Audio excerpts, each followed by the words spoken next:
ngibingelele kubahlali baseThekwini na wonke nje ama-stakeholders athe athinteka ngalezi inkinga zamanzi esike sabanazo ensukwini ezidlule.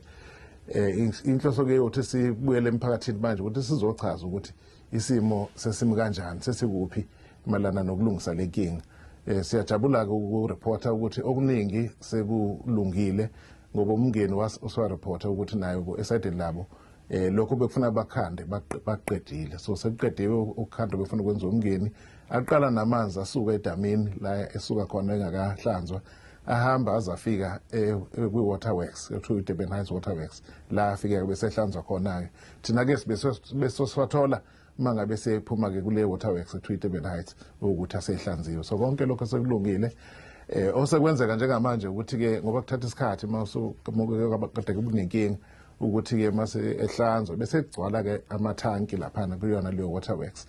Kodwa nje ngiyajabula kakhulu uma sibheka siyathola ukuthi improvement inkulu, angibeke kanjalo laphana-ke kwi-Durban Heights Waterworks. Lawa amathanki amanzi aya ngokuya egcwala, nathi futhi sesiyakubona esadini lethu emkhandlwini nawethu amathanki ama-reservoir aseya ngokuya improve kakhulu ngokuya egcwala. So ey'ndaweni eziningi nje amanzi akhona, abanye bangafakaza ukuthi cha ey'ndaweni la behlala khona amanzi akhona.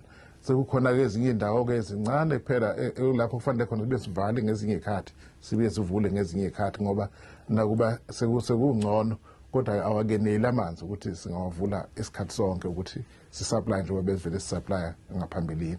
So-ke kulezo ndawo-ke la ezoqhubeka khona sivale sivule sizawuqhubeka sithumele iy'moto ama-water tanker ukuthi abantu bakwazi ukuthola amanzi. Siyabonga kakhulu sibonile vele lokuqalile bezilokhu sithumelile iy'moto, sizoqhubeka nokwenza lokho size isimo siphele. Ngiyabonga.